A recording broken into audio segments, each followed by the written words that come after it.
2026 సంవత్సరం మొదలై జస్ట్ 2 నెలలు మాత్రమే అవుతోంది. కానీ ఇప్పటికే మనం చాలా పెద్ద పెద్ద ఇన్సిడెంట్స్ చూస్తున్నాం వరల్డ్ వైడ్‌గా. ఎస్పెషల్లీ అమెరికాకి రిలేటెడ్‌గా మనం చాలా పెద్ద పెద్ద ఇన్సిడెంట్స్ అయితే చూస్తున్నాం. ఆల్రెడీ 2026 బిగినింగ్‌లో వెనిజులా ప్రెసిడెంట్ అయిన మడురోని క్యాప్చర్ చేశారు. తర్వాత ఎల్ మెన్చోని చంపేశారు. ఆయన మెక్సికన్ అండర్ వరల్డ్ సామ్రాజ్యానికి కింగ్ టైప్ అతన్ని చంపేశారు. అండ్ అక్కడ సిచ్యువేషన్ కూడా చాలా వర్స్ట్‌గా తయారైంది. అతను చంపేయడం వల్ల చాలా పెద్ద స్థాయిలో నిరసనలు, దాడులు అన్నీ జరిగాయి. ప్రొటెస్టులు అన్నీ జరిగాయి అక్కడ. అండ్ ఇప్పుడేమో ఎగ్జాక్ట్‌గా 2 నెలలు ఇంకా పూర్తవుతుంది. ఇంకా నిన్నటితో అనగా ఫిబ్రవరి 28తో 2 నెలలు పూర్తవుతాయి అనగా ఇరానియన్ సుప్రీం లీడర్‌ని కూడా ఫినిష్ చేశారనమాట. అతని పేరు అయతోల్లా అలీ ఖమెనీ. ఇతన్ని చంపేశారు. టెహరాన్‌లో ఉన్నాడు ఇతను. అండ్ అతన్ని లేపేశారనమాట. బేసిక్‌గా ఇతని మరణం చాలా రకాల ఇన్సిడెంట్లకి దారి తీస్తుంది. అది మనం చాలా డీటెయిల్డ్గా మాట్లాడుకునే ప్రయత్నం చేద్దాం. సో అసలు ఏం జరిగింది, ప్రాసెస్ ఏంటి, ఎలా చంపారు, ఇవన్నీ కూడా కొంచెం క్లియర్గా అర్థం చేసుకోవడానికి అయితే ప్రయత్నిద్దాం ఈ వీడియోలో. సో ఫస్ట్ ఆఫ్ ఆల్ చాలా పెద్ద స్థాయిలోనే ఆపరేషన్ అయితే చేపట్టారు. ఇరాన్ రిటాలియేట్ చేసింది, అది మనకందరికీ ఐడియా ఉంది. కానీ ఇరాన్ రిటాలియేట్ చేసే టైంకి వీళ్ళ రిటాలియేషన్ కూడా సిద్ధంగా ఉండి చాలా పెద్ద స్థాయిలో మొత్తం అన్నీ కూడా రెడీ చేసి పెట్టుకున్నారు. ఇజ్రాయెల్ 200 ఫైటర్ జెట్స్ని ఒక్కటేసారి ఆకాశంలోకి పంపించింది. ఇంతకుముందు ఎప్పుడు కూడా ఇజ్రాయెల్ యొక్క చరిత్రలో చూసుకుంటే ఇంతకుముందు ఎప్పుడు కూడా ఇలాగా 200కి పైగా ఫైటర్ జెట్స్ని ఒకటేసారి యుద్ధానికి పంపింది లేదంట. This is the first time అంట. బికాస్ వాళ్ళకి ఒక క్లారిటీ ఉంది. ఎందుకంటే వాళ్ళ దగ్గర కూడా కొంచెం హై రేంజ్ మిసైల్స్ అవన్నీ ఉన్నాయి కదా. సో అది ఇజ్రాయెల్కి ఎంత కాదన్నా ఇబ్బందే కదా అన్న క్లారిటీలో ఉన్నారు. సో అందుకని ఇంకా వాళ్ళైతే చాలా పెద్ద స్థాయిలోనే యుద్ధానికి దిగారు. అండ్ యుఎస్ కూడా వాళ్ళ దగ్గర ఉన్న టోమహాక్ క్రూజ్ మిసైల్స్ని వాడింది, ఎయిర్ ఫోర్స్ జెట్స్ని వాడింది. ఫర్ ద ఫస్ట్ టైం వాళ్ళ దగ్గర లూకాస్ అని చెప్పి 1 వే అటాక్ డ్రోన్స్ ఉన్నాయి. వాటిని కూడా వాడారనమాట ఇప్పుడు ఇరాన్ మీద అటాక్ చేయడం కోసం. సో చాలా అంటే చాలా పెద్ద స్థాయిలో వీళ్ళైతే రిటాలియేషన్ అయితే ఇచ్చారు. అంటే వాళ్ళు రిటాలియేషన్ ఇచ్చారు, వాళ్ళ రిటాలియేషన్కి వీళ్ళ రిటాలియేషన్ అనమాట ఇదంతా కూడా. అండ్ వీళ్ళ ఎయిర్ స్ట్రైక్స్ చాలా మేజర్ సిటీస్ని టార్గెట్ చేశాయి. హండ్రెడ్స్ ఆఫ్ టార్గెట్స్, మొత్తంగా 500కి పైగా లొకేషన్స్ని టార్గెట్ చేశారంట వీళ్ళు. 500కి పైగా బాంబులు అయితే పడ్డాయి ఇరాన్ మీద. ఇరాన్ మొత్తం దడ అది పరిస్థితి. అండ్ బేసిక్గా టెహరాన్ మీద అండ్ ఇస్ఫహాన్ మీద, క్యోమ్ మీద, తబ్రిజ్ మీద, కరాజ్ మీద, వీటి మీద ఎక్కువగా టార్గెట్ చేశారు వీళ్ళైతే. And ministry of intelligence, ministry of defence, Iranian atomic energy agency, Parchin military complex, Beit Rahbari, ఇది ఆ సుప్రీం లీడర్ అయిన అయతోల్లా అలీ ఖమెనీ యొక్క రెసిడెన్స్ అండ్ ఆఫీస్ అనమాట. సో దీని మీద కూడా టార్గెట్ చేసి కంప్లీట్గా నాశనం చేశారు ఇనీషియల్గా. సో అతను చనిపోయాడా బ్రతికే ఉన్నాడా అనేది ఇనీషియల్గా ఎవరికి క్లారిటీ రాలేదు, అసలు ఏం జరిగిందో ఏంటి అనేది. కాకపోతే తర్వాత డొనాల్డ్ ట్రంప్ ఒక ప్రెస్ మీట్ పెట్టి ఒక క్లారిటీ అయితే ఇచ్చాడు. అదేంటంటే ఈ సుప్రీం లీడర్ అయిన అయతోల్లా అలీ ఖమెనీ చనిపోయాడు అని చెప్పి డొనాల్డ్ ట్రంప్ క్లారిటీ ఇచ్చాడు. At the same time Benjamin Netanyahu కూడా క్లారిటీ ఇచ్చారనమాట. సో వీళ్ళిద్దరూ చెప్పారు ఇరానియన్ లీడర్ అయితే చనిపోయాడు అని చెప్పి.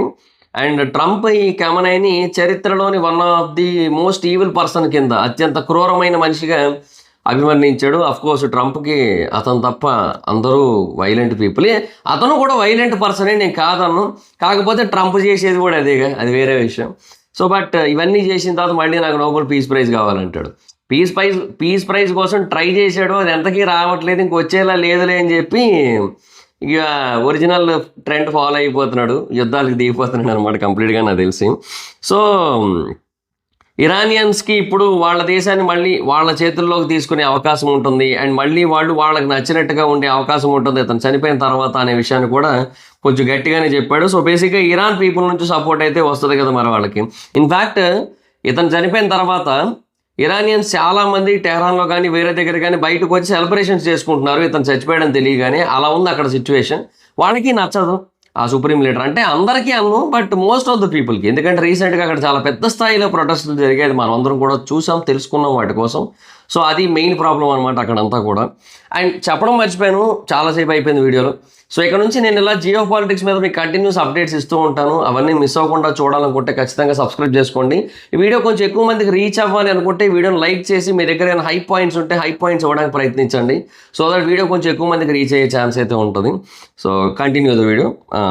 అండ్ ఈ ఖమెనీ మాత్రమే కాకుండా ఇంకొంతమంది హై లెవెల్ అఫీషియల్స్ కూడా చనిపోయారు ఇందులో.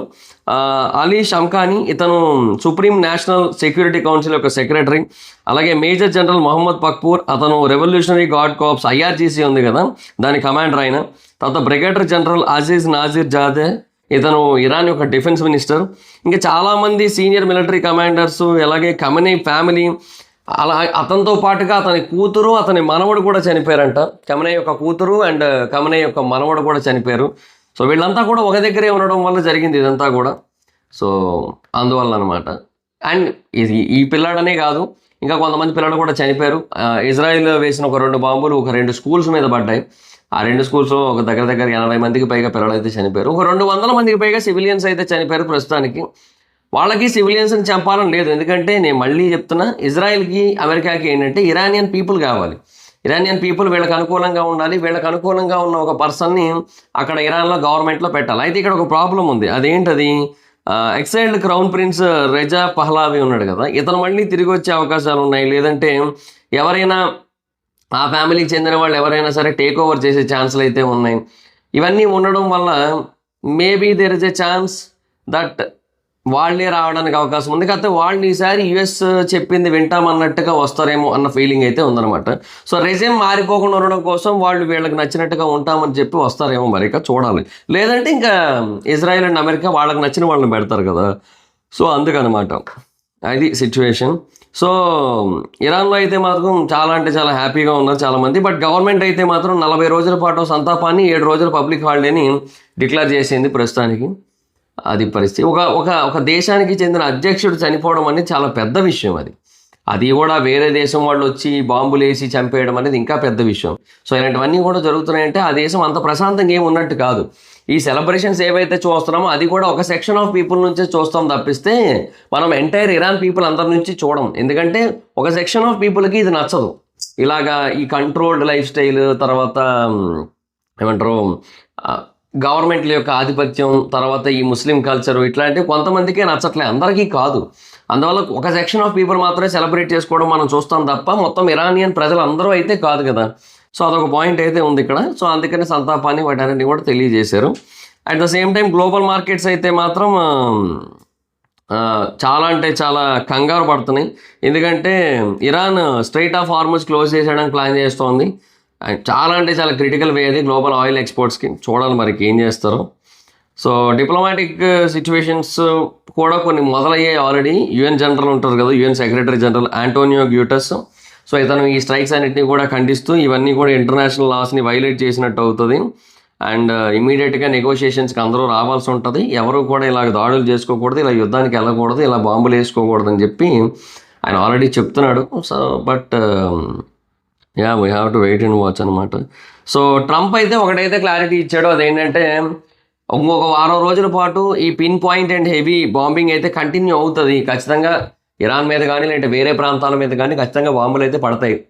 మిడిల్ ఈస్ట్లో మొత్తం అంతా కూడా కంట్రోల్ అయ్యి మొత్తం అంతా కూడా సెటిల్ అయ్యే వరకు కూడా ఈ బాంబులు అయితే ఇలా కంటిన్యూ అవుతాయని చెప్పి క్లారిటీ ఇచ్చాడు డొనాల్డ్ ట్రంప్ అయితే. సో మరి అంత క్లారిటీ ఇచ్చిన తర్వాత ఇంకా మరి వేరే వాళ్ళు ఎందుకు ఆగుతారు చెప్పండి. అండ్ ఇదే ఛాన్స్ కదా అని చెప్పి రష్యా కూడా ఆల్రెడీ ఉక్రెయిన్ మీద ఇంకొంచెం పెద్ద స్థాయిలో అటాక్ చేయడం మొదలుపెట్టింది. చాలా పెద్ద పెద్ద బాంబులను అయితే వదులుతుందన్నమాట. ఒక 1500 కేజీల ఏదో ఏదో ఏదో ఫాస్ఫరస్ ఆక్సైడ్ ఏదో సంథింగ్ ఆ బాంబును వదిలింది. ఇందాక నేను న్యూస్లో చూశాను. అది పైనుంచి మొత్తం ఇలా పడుతున్నాయి, ఏదో ఆకాశం నుంచి వర్షపు చుక్కలు పడుతున్నట్టే పడుతున్నాయి. చాలా పెద్దగా అటాక్ జరిగింది అక్కడ కూడా. ఇదంతా కూడా జరుగుతూ ఉంటుంది కంటిన్యూస్గా. ఇంకా యుద్ధాలు అనేవి ఆగట్లేదు.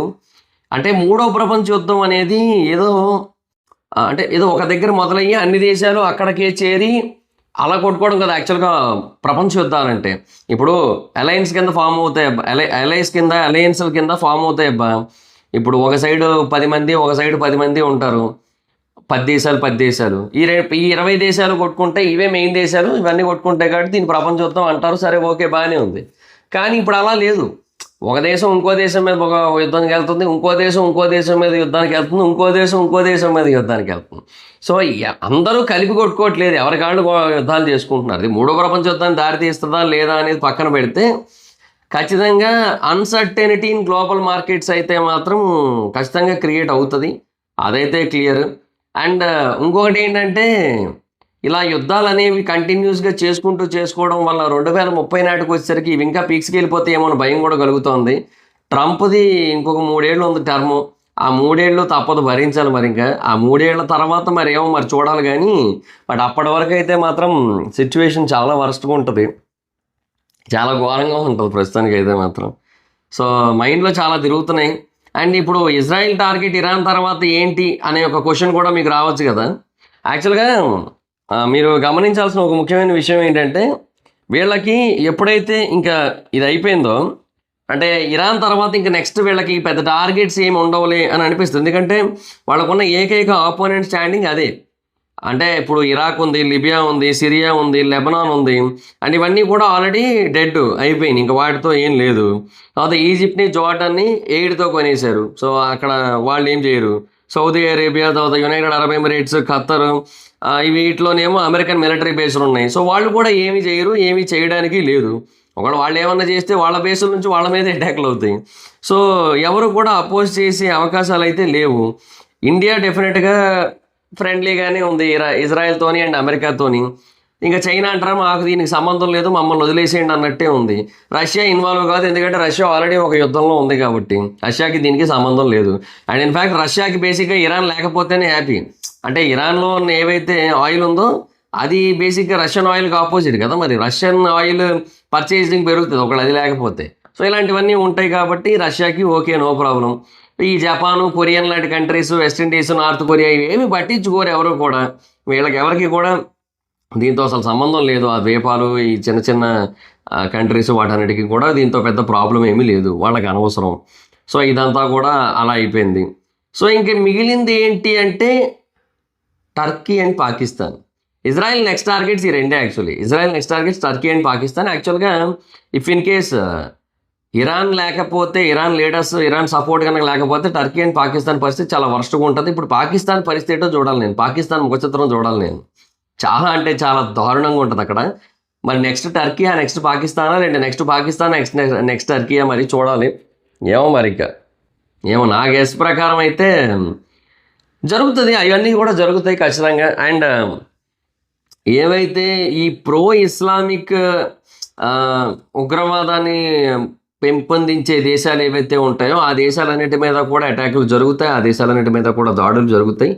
అండ్ జూయిష్ పీపుల్ని తక్కువ అంచనా వేయకూడదు యాక్చువల్లీ అది. ఎందుకంటే Jewish people are ruling the world. Israel అంటే క్రిస్టియన్స్ అనుకుంటున్నారు చాలామంది. బట్ ఇజ్రాయెల్ అంటే జూయిష్ పీపుల్. వాళ్ళు మెయిన్. అక్కడ పాపులేషన్ ఏ బేసిస్ మీద అయినా ఉండని. But Jewish people are main అంతే.